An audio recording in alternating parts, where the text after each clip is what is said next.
I guess, okay, let's just start this, nice and spicy right out of the gates, because I have a pressing question I have to ask, and I'm sure a lot of people want to know this. Does Sam Cedar smell as good in person as he looks like he does on the show? Oh God. Well, for a while, I was defining myself as a libertarian socialist, Hmm. or which is like people are like, just call yourself an anarchist or an anarcho-communist. Yeah. But in recent months, I have dropped the prefix, and now I just call myself a communist with a small c, non-denominational. Oh, very nice. So Um, I realized, I think, discovering some of the left communist tradition, yeah.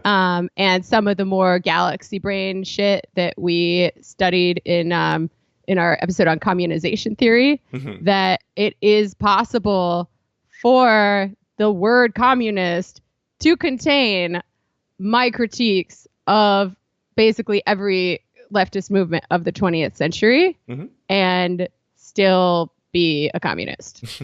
What about Poseidism? Because, I think it was Sean who Uh, first introduced me to that. So, the immortal science of Jay Posadas.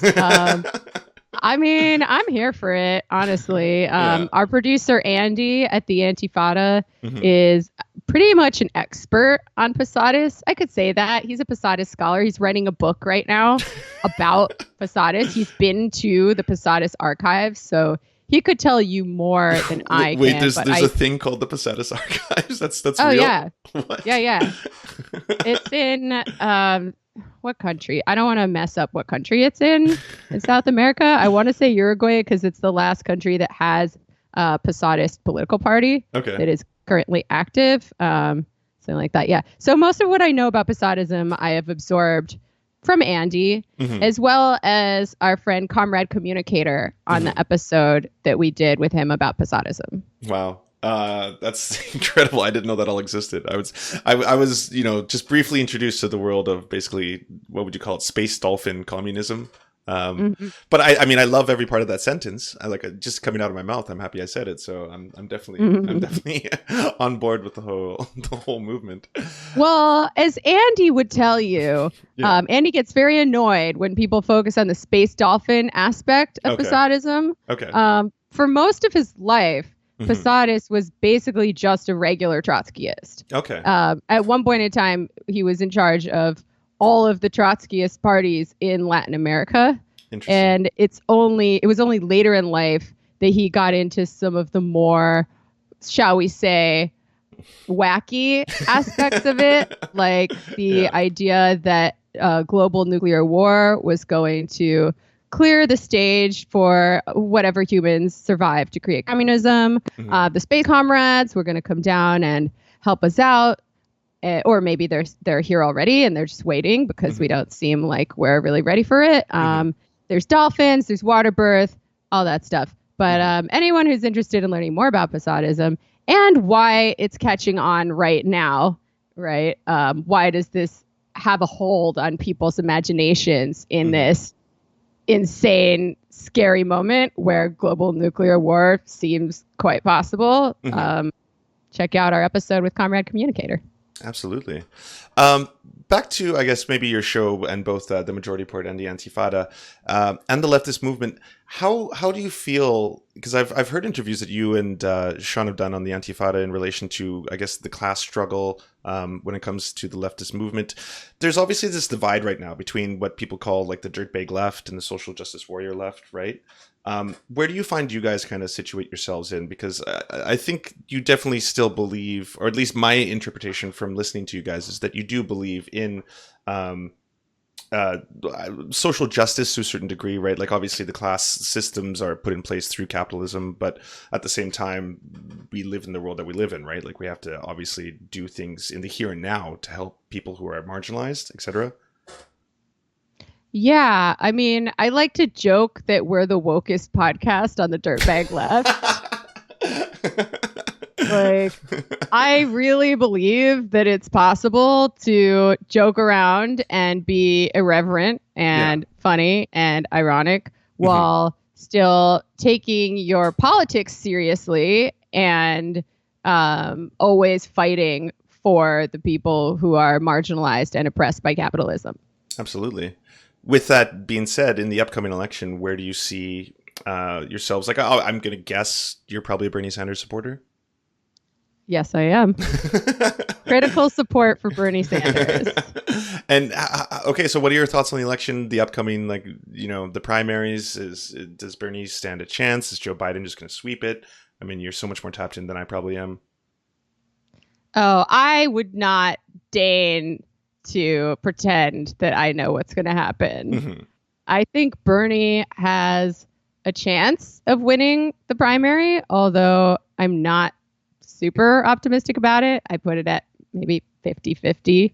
That's just what my gut is telling me. But I do think if he manages to win the nomination, Bernie has the best chance of beating Trump in the general. Oh, I completely agree with you there. Do you think Joe Biden is going to be able to Joe Biden himself out of the running? Because it seems like he's probably the best enemy to Joe Biden's campaign right now. Oh, man, I do not. Again, I don't pretend to know what's going to happen in the future. Yeah. Oh, God. I mean, Sam has his running joke where he's like writing a book called Blaming the Electorate. Mm-hmm. Right. And I don't usually want to blame the electorate. Mm-hmm. My analysis of things tends to be a little less short term and a little more wide angle. Mm-hmm. So I would say something like, I think Trump's going to win again because none of the social forces that brought us Trump have gone away since 2016. If anything, they've intensified. Mm-hmm. And then Sam will say, you need to cite your sources, Jamie. And we'll kind of go back and forth like that. But Biden, here's the thing. Here's where I agree with Sam. No one is super stoked about voting for Joe Biden. Yeah. Even people in the Democratic Party are constantly embarrassed by him. His primary selling point is that people have all convinced them. I mean, his primary selling point is that people have all convinced themselves that everyone else thinks that he can win. Yeah. Right? Yeah. So as he, has more gaffes and just is exposed to people more, I think that sense will erode. And eventually someone will point out the obvious that the emperor has no clothes. And hopefully people will abandon him and vote for Bernie. Yeah, that would be glorious. What was I going to say? Okay, so this is going to be a total non sequitur, but I've been wondering this for a while because I've said before, I think you're one of the most underrated parts of the Majority Report because you consistently are one of the funnier parts of that show. How do you guys how did you come across? Thank you. How did you guys come across with your flow? Because it seems so natural, right? Like Michael Brooks will interject with his voices, and then you'll pop in every now and then with this just hilarious factual short quip, and then everything just kind of, it seems like this perfect song and dance now, right? Well, thank you for that. I agree that I'm one of the more underrated parts of the Majority Report. It's kind of touch and go. Mm-hmm. There are definitely moments where I could tell Sam is annoyed with me or with Michael. Because we're are you allowed to give examples? We're all so different, you know.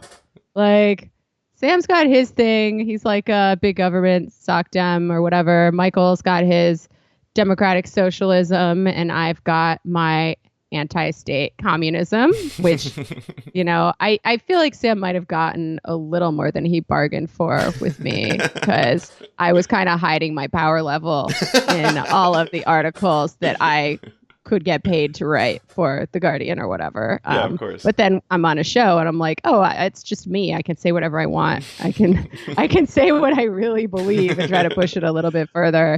There have definitely been moments where Sam gets annoyed with me because I try to bring in a Marxist analysis. I try to bring this kind of analysis to bear on things that not everybody really finds it appropriate for. So definitely been times when I've gotten smacked down a little bit. But I've only been doing it for a year and a half now. Mm-hmm. And it was like being thrown into the deep end at first. Yeah.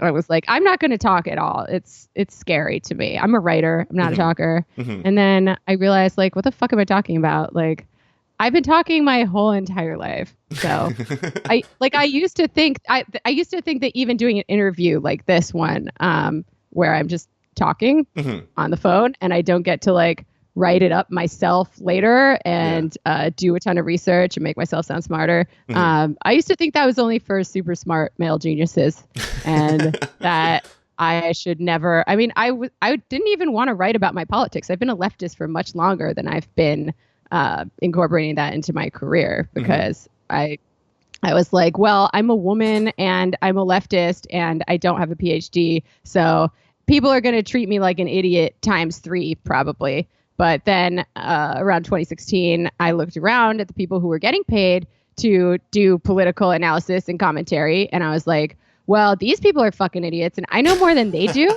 So I might as well try. And I did. I was gonna say so true. Um, how has that experience been? I guess as a female political commentator, because you're entirely right. It is definitely a male dominated like sphere, right? Um, Yeah. so for you, obviously, you had like some trepidations first breaking into that just because of that aspect. And then have you found it's gotten better? Because I definitely haven't seen like an explosion of female leftist political commentators uh, popping out, right? And I also wondered, and sorry, I'm front loading this question so much, but I'm also wondering too if that has a little bit to do with, like you were just expressing, that they have this innate fear of that this maybe this insecurities, or that this is just such a male dominated platform, or sexism, all of the above. I'm not sure. Yeah, I mean it's definitely kind of tough. Hmm. Um, it's definitely a weird feeling sometimes being the only woman in the room when we're discussing things like Me Too or Hmm. sexual assault. Hmm. And sometimes there's things that I wish I could convey better that people don't seem to be getting.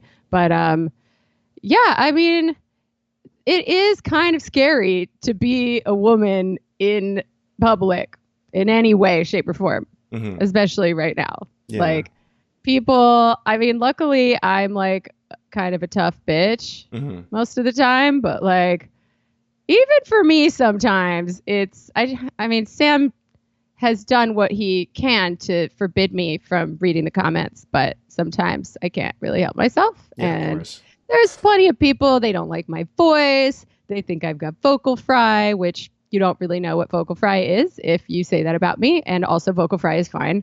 Sorry, what is Just vocal fry? oh, it's like a lazy way of talking when you Ah, like okay. use your it's Yeah. this part of your throat that I don't know what it's called. Yeah. Like Okay. vocal fries praxis. I was just about to say that. You beat me to But no, it. like speaking of that, there are like I think there's starting to be more women in doing this kind of work, doing this kind of commentary. I Mhm. mean, I've made friends with some really awesome women through doing the podcast. Mhm. Katie Halper has been really helpful and sweet. Mhm. Who else does this? Oh, Simone Norman, who I just had on my show, which Mhm. is coming out tomorrow. Nice. She's awesome. Um, I'm like so brain dead right now. All the female guests we've had on our show, Natasha Leonard, Mhm. Molly Crabapple. I feel really lucky to know so many awesome leftist women. What do Oh, you and Bryn from Beep Beep Lettuce. Also, shout out to Bryn. Nice. What do you think that I guess both like men or allies can do to kind of ameliorate that situation? Because that's obviously a big problem on the left, and especially when you're dealing with leftists, and we talk about class struggle all the time, but at the same time, like even Bernie Sanders' campaign had problems with sexual harassment, for example, in their first like couple years. Yeah, I don't know. I mean, it's tough. Like it's not enough. Here's where like the class essential class the class reductionist left is going to call me a social justice warrior. All Sure. right. It's not enough Hmm. just to say I'm not sexist. Yeah. I'm not actively sexist. Like you have to actively work against it Hmm. always to Hmm. avoid reproducing it within left spaces. Yeah. So, what can people do? I don't know. Listen to your female co-hosts, to the things that they say, and don't interrupt them. Uh, hire us Give us a voice. If there is a woman or a person of color or anyone who has not been socialized to think that their voice matters, I think it's good to remind them, hey, a white man would not be asking himself this question right now. Yeah. And people want to hear from you. People want to hear from someone with your perspective, and you shouldn't be scared. Yeah, it's kind of in limbo right now. I might need to find an agent that really understands what I'm doing and is hands-on. I'm not sure. Mm-hmm. Turning to darker things, obviously, I guess since the Trump administration has been in power, there's been just a never-ending string of atrocities that have been happening one after the other, and you guys cover basically all of them. And I see it sometimes on the show, especially when we deal with things like ICE and the separation of children from their families and stuff like that. But you guys still report on it. What do you think that like the average person can do, or even the average American? Because as a Canadian, I guess I'm pretty far removed from it, right? To try and ameliorate that situation, like both the separation of the children from their families. Is it just down to politics and elections? It is definitely not just down to elections. Okay. I have made this point over and over again. I am sort of agnostic on the role that electoralism can play in a socialist movement that's actually going to get us socialism. I'm not agnostic in its ability to improve people's lives in very real ways in the short term. But we really cannot rely on our elected officials, certainly not the ones that we have right now, but probably, I mean, fingers crossed that Bernie's going to win and do a lot of the things that he sets out to do. But we really, really need to be building grassroots, independent, working class movements and institutions. And I am glad that people are paying attention now because the crisis in how we treat immigrants is not new. It has intensified under Trump, and some of the rhetoric has intensified in a way that is a change from what we had under Obama. But I mean, Democrats also believe in the concept of the border as a thing that needs to be defended with security.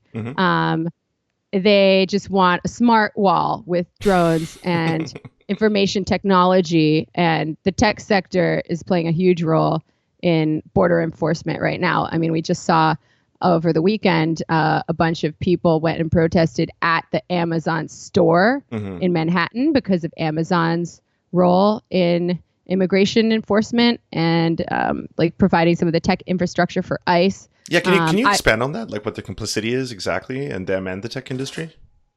Oh man, I mean, there was a really good article recently in the Baffler, actually, by my friend Brendan O'Connor, where he really lays it out. He went to a conference, like the biggest trade show for border security technology that happens. Okay. And it wasn't. I mean, there's different factions of people there, but by and large, it was tech people. It wasn't like a bunch of Minutemen showing up to this conference. They were looking at all these neat new technologies that the government could buy and use via very lucrative contracts, right? There's where we get the connection to capitalism. Again, it's all connected. To enforce the border and keep people from entering the country. And private detention centers also play a really big role, obviously, and they also get a ton of money in government contracts. Is Amazon unique in that? I assume not, right? I'm going to guess they're part of one of many companies that are involved in this. Yeah, there are a number of companies involved with this, but Amazon is definitely the biggest, obviously, because they're an enormous company. And this is something that we've talked about on the Majority Report as well. Most of what Amazon does is not the public-facing business that you and I know, right? Like, you think of Amazon, it's like, oh, you go there, you buy stuff, they send you stuff in the mail, it provides a service, but that they don't make most of their money from that. I think it's web hosting, isn't it? I've heard that they make a ton of money from web hosting. They do web hosting, they do tech infrastructure. I don't know the specifics because I'm not a tech person, but it's pretty bad.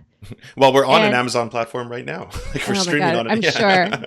And they do work for Palantir as well, which is Peter Thiel's company that has a lot of lucrative contracts for border security and things of that nature. And they work with ICE. So that's terrible. What about like protesting and what can be directly done? Because I know a lot of people often ask, like, you know, what can I do, right? Like people often feel helpless when it comes to this kind of stuff, and you see the children on the televisions and all that kind of stuff, right? So yeah. Well, speaking of Amazon, they did have some labor actions recently by their workers that were done in solidarity with migrants and against Amazon's involvement with Palantir and with ICE. So that's really important. We need a strong labor movement, and we need to have solidarity with workers across borders, right? Marx didn't say workers of America unite. He said workers of the world unite. Yes, absolutely. You've got nothing to lose but your chains. So we need to be internationalist in our perspective. Certainly, we can push our elected officials to demilitarize the border and decriminalize migration. Direct actions are really important. I was really inspired by the airport shutdowns that occurred during the Muslim ban, and I hope that we do that again because it hasn't gone away. It's only intensified. I'm hoping that the elections don't distract people from this kind of action, because I do worry sometimes that when people get distracted by elections and pour all their energy into electoral politics, the other stuff falls by the wayside. And I think that stuff is really important. So far, Bernie Sanders has shown a willingness to kind of try to feed into these grassroots outside movements and not put a check on them. I don't know that he's been at any ICE protests. I would really like to see him step up his game in that area. But at least he says abolish ICE like publicly, right? Like as do like very well. Has he said that? Well, maybe not the words abolish ICE, but he's definitely said we need to put an end to like ICE and the ICE border patrol agents. Whereas like I don't think I've heard any other candidate even come close to saying those words, right, or anything of that rhetoric. Maybe Elizabeth Warren has said something along the lines of like we need to like reform ICE. Yeah. Bernie Sanders calls to abolish immigration system, restructure ICE. He's kind of flirting with it. The best. He's not the best on this. But that's as close as you'll get, right? Have you heard better? I mean, from AOC certainly. Oh, people are saying Castro. Castro is more left than Bernie, really. On this issue, yeah. I mean, on this issue, right? He's actually a little disappointing. I mean, first I'm going to say I was really inspired this past Saturday when I went to a march and a rally and a nonviolent direct action outside of ICE's offices on the West Side Highway. I was a marshal for this protest, which means I basically kept everybody moving along together. We blocked traffic so that people could cross the street safely, made sure that people don't get between people and the cops, make sure no one gets arrested who didn't sign up to be arrested. And I was really impressed with Movimiento Cosecha, which is only about 20 people right now that organized this protest that about, I would say, at least 300 people came out for. Almost 100 people got arrested. But it needs to be way more people than that. Yeah, no shit. It needs to be way, we were getting honks of solidarity from a lot of commercial vehicles rolling past. That was pretty cool. But I would say the majority of people in New York City don't agree with what's going on right now, and they really need to show up and show our numbers. People want to know what they can do.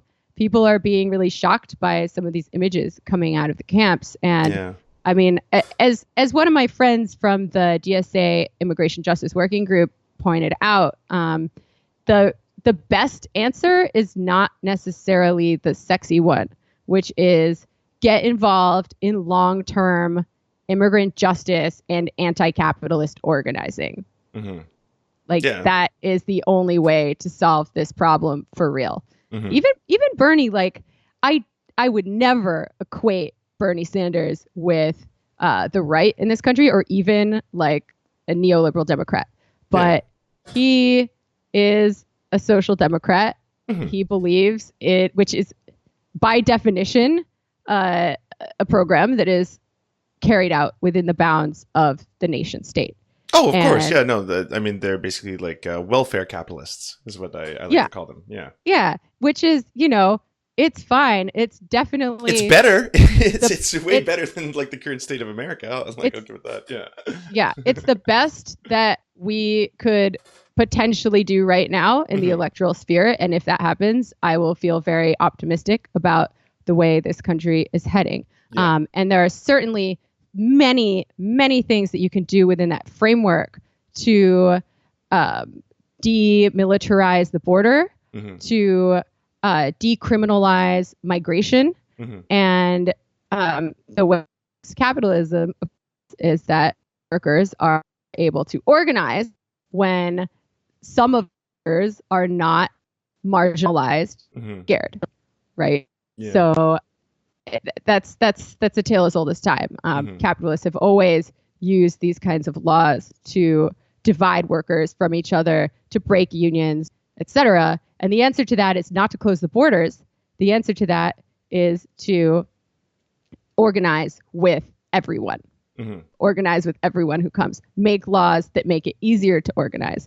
I completely agree with you. I think like what you were saying about social democracy. I think just with the United States, the Overton window has been pushed so far to the right that it would be nice just to see it swing a little bit backwards to the left, right?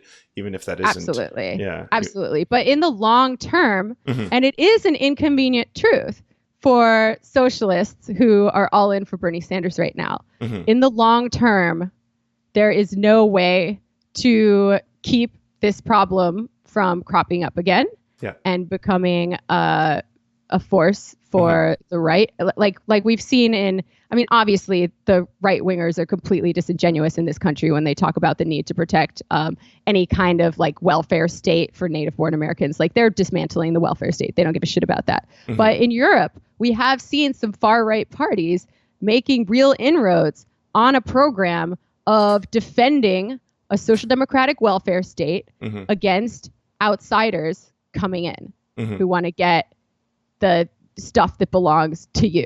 Yeah. And they're creating a false sense of scarcity when they do that. But I think in the long term, it's only going to make sense. It's only going to solve the problem if we can take a serious look at getting rid of borders.